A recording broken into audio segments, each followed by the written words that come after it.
कोल्हापूर जिल्ह्यासह धरण पाणलोट क्षेत्रामध्ये गेल्या 4 दिवसापासून मुसळधार असा पाऊस चालू झालेला आहे। आज पहाटेच राधानगरी धरणाचे 7 स्वयंचलित उघडल्यामुळे भोगावती नदीवर असलेल्या ह्या पडीच्या नदीवरती पाणी आल्यामुळे हा पूर्णपणे रोड वाहतुकीसाठी बंद झालेला आहे। ह्या वर्षातले हे दुसऱ्यांदा हा पडीचा पूल बंद झालेला आहे।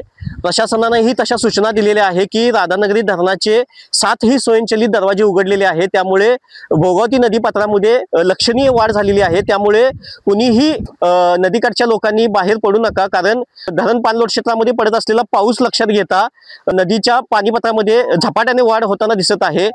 तुम्ही बघू शकता की ही पडीच्या नदीवरती पुलावरती आलेले हे पाणी आहे। पूर्ण हा वाहतुकीसाठी रस्ता बंद झालेला आहे, तरी कोणीही पुलावरून वाहतूक करू नये अशा प्रशासनाकडून सूचना आलेल्या आहेत। आम्हीही तुम्हाला राधानगरी धरणाच्या ज्या काही अपडेट आहेत त्या तुम्हाला देतच आहोत। त्यामुळे आता सध्या राधानगरी धरणावरच्या भोगावती नदीवर असलेला हा पडी पूल वाहतुकीसाठी पूर्णपणे बंद झालेला आपल्याला बघायला मिळतोय।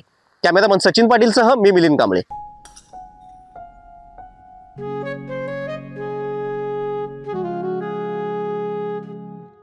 बाबा, आज येताना बासुंदी घेऊन या ना। अगं, कालच आपण आईचा वाढदिवस होता म्हणून आणली होती ना। ऐकलं, गोकुळची बासुंदी पुन्हा खावीशी वाटतेय। खरं सांगू, मलाही खावीशी वाटतेय। पुन्हा पुन्हा खावीशी वाटणारी गोकुळ बासुंदी।